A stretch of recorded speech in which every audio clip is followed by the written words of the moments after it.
Hello everyone, एक बार फिर से आप सबका स्वागत है आपके अपने ही channel cake for you by Yashika में। चलिए आज फिर से बनाते हैं केक जिसका वेट है लगभग 750 से 800 ग्राम के लगभग। तो इसके लिए मैंने 7 इंच का मोल्ड लिया है और उसमें स्पॉन्ज को बेक करने के लिए प्रीमिक्स लिया मैंने 230 ग्राम।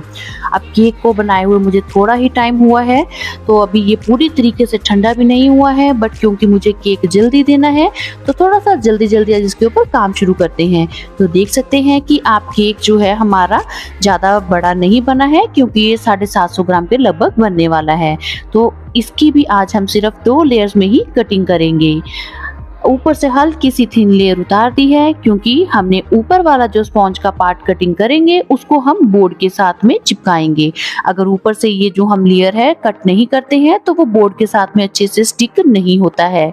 तो यहाँ पर बड़े ही ध्यान से, क्योंकि स्पॉन्ज पूरा ठंडा नहीं हुआ है, मैंने ये लेयर को कट कर दिया और बड़े ही आराम से उठा लिया है इसको मैंने। अब यहाँ बोर्ड पर लगा दी है मैंने अच्छे से क्रीम, ताकि उसके ऊपर हमारा स्पॉन्ज जो है अच्छे से स्टिक हो जाए। और ज़्यादा पानी भी सोकिंग के लिए नहीं यूज करेंगे, क्योंकि ये फ्रेशली बेक्ड स्पॉन्ज है। हाँ, हाथ लगाकर आप चेक जरूर कीजिए कि कहीं आपने जो सोकिंग की है वो ओवर तो नहीं हो गई है।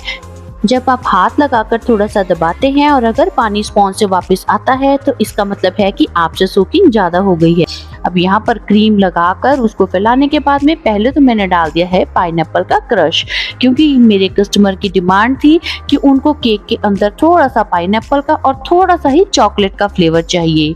तो इसके लिए पाइनएप्पल का क्रश डालने के बाद में मैं थोड़ी सी यहाँ पर चॉकलेट गनाश डाल रही हूँ। और लगता है चॉकलेट गनाश मेरा फिर से हो गया है गाढ़ा, पंखे के नीचे रखे हुए ही। चलो कोई बात नहीं, हम इसको करते हैं स्प्रेड अपनी लेयर के ऊपर।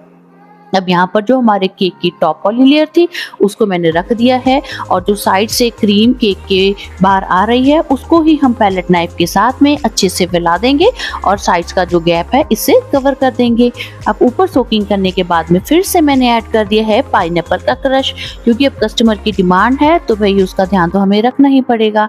और ऊपर अब डाल दीजिए वापस से क्रीम, और अब इस क्रीम को फैला दीजिए अपने केक के टॉप पार्ट के ऊपर, अच्छे से फैला दीजिए। और जो क्रीम साइड्स पर जा रही है उसको ही आप साइड्स पर पैलेट नाइफ से फैलाते हुए अपनी साइड वॉल्स को कवर करने की कोशिश कीजिए। अच्छे से इस केक को कवर कर लीजिए और इसकी क्रम कोटिंग करने के बाद में इसको फ्रिज में रख दीजिए। इसको रेस्ट देते हैं, क्योंकि थोड़ा सा स्पॉन्ज भी गर्म ही था, तो इसको भी रख देते हैं फ्रीजर में, ताकि ये जल्दी से जो इसके ऊपर क्रीम लगाई है वो भी सेट रहे। और इसको थोड़ा सा जब रेस्ट मिल जाएगा तब इसके ऊपर आगे का डिजाइन हम शुरू करेंगे। यहाँ पर मैं अच्छे से इसकी फिनिशिंग करके, देखिए ऊपर से भी पूरा जोर लगा देंगे कि बढ़िया सा दिखना चाहिए, कम कोटिंग भी हमारी। अब क्योंकि मेरे पास टाइम की शॉर्टेज थी तो इसके लिए मैंने 10 मिनट के लिए रख दिया केक को फ्रीजर में। तो यहाँ पर पहले मैंने नीचे की जो 2 लाइंस है ना वो येलो कलर की क्रीम के साथ में बना दी हैं, और ऊपर का जितना पार्ट बचा था उसको मैं सारा व्हाइट कलर के साथ में ही कवर कर रही हूँ। ऊपर ज़्यादा क्रीम नहीं लगाएंगे, क्योंकि हमने पहले क्रम कोटिंग करते हुए भी काफ़ी क्रीम लगाई है, और ऊपर हम इसके गनाश भी डालने वाले हैं। सो इसलिए यहाँ पर थोड़ी सी क्रीम ही मैंने टॉप पार्ट पर लगाई थी, उसको फैला लिया है। और ये देखिए एक बार इसको स्मूथली हम पैलेट नाइफ को चला देंगे ऊपर। और अब इसके बाद में साइड्स की फिनिशिंग के लिए आप ले लीजिए स्क्रैपर, और धीरे धीरे इसको बिल्कुल सीधा रखते हुए 90 डिग्री के एंगल पर कर लीजिए अपनी साइड्स की भी फिनिशिंग। तो देखिए कितनी आसानी से हल्का सा ही हमने घुमाया है, और साइड्स की फिनिशिंग आप देख सकते हैं। अब देखिए जो ऊपर एक्स्ट्रा क्रीम आ गई है, आप बिल्कुल स्ट्रेट रखिए अपने पैलेट नाइफ को और धीरे धीरे उसको भी ऊपर से उठाते जाइए। हर बार पैलेट नाइफ को साफ कीजिए और फिर से वापस से जो एक्स्ट्रा क्रीम है उसको उतारते जाइए।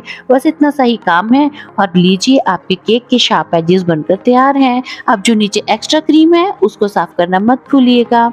अब इसके बाद में ना फिर से थोड़ी देर के लिए फ्रिज में रखना मत भूलिए, केक को इस बार फ्रिज में रखना है। और देखिए अब हम शुरू करते हैं यहाँ पर चॉकलेट गनाश के साथ में अपने केक के ऊपर ड्रिपिंग।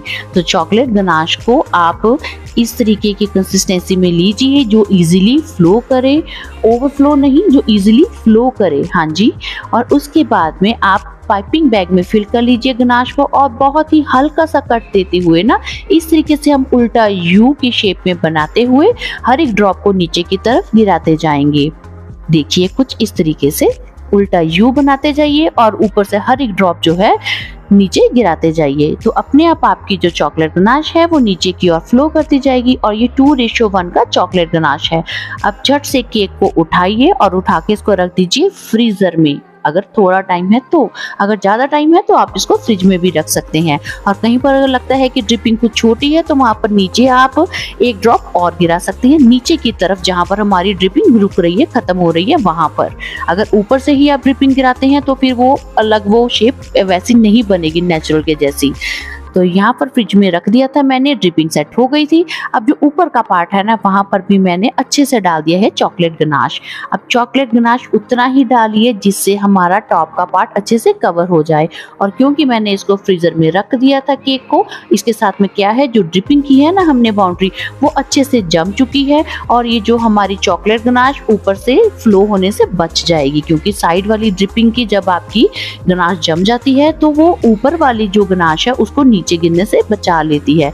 बड़े ही हल्के हाथ से आपने पैलेट नाइफ को चलाना है। अगर कहीं पर गैप रह जाता है बीच में तो थोड़ा थोड़ा स्पून के साथ में डालते जाइए और ऊपर का जो गैप आपको दिख रहा है उसको कवर कर लीजिए।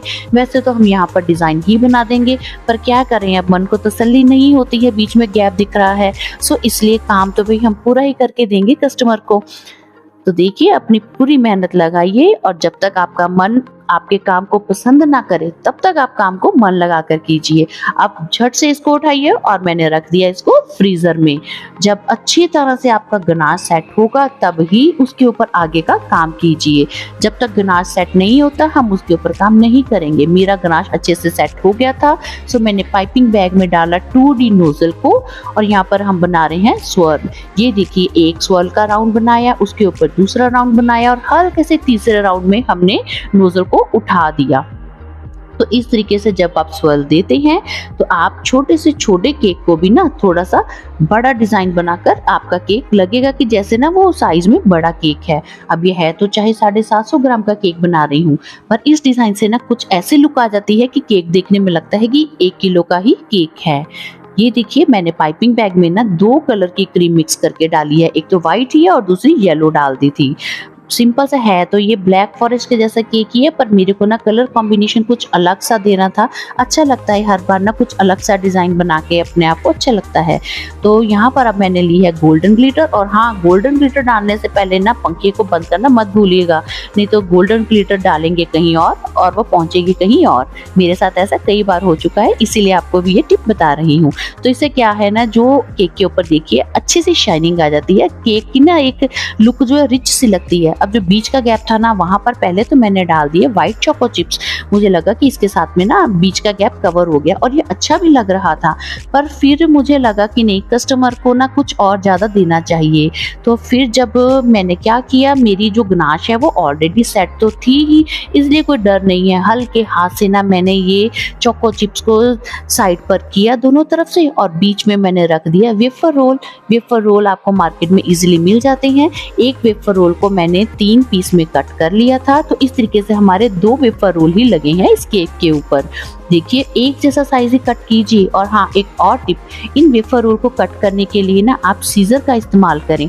अगर आप इनको हाथ से तोड़ते हैं या चाकू की मदद से तोड़ते हैं ना तो ये इवनली नहीं टूटता है, शेप खराब हो जाती है। अगर आप इनको नाइफ के साथ में नाइफ नहीं, सीजर के साथ में एक ही बार में कट करते हैं तो ये इजीली अच्छी सी शेप में कट हो जाती है। तो लीजिए इनको भी हमने कर दिया है सेट। क्योंकि गनाश हमारा अच्छे से सेट था तो इसलिए कोई प्रॉब्लम नहीं हुई डिजाइन के साथ छेड़खानी करने में। और जो नेम था उसको मैंने फॉन्डेंट पे लिखा, ऊपर रख दिया। अब और अपने मन को खुशी देने के लिए जो इसकी फॉन्डेंट की कॉर्नर थी उनको हमने गोल्डन लस्टर डस्ट के साथ में कवर कर दिया।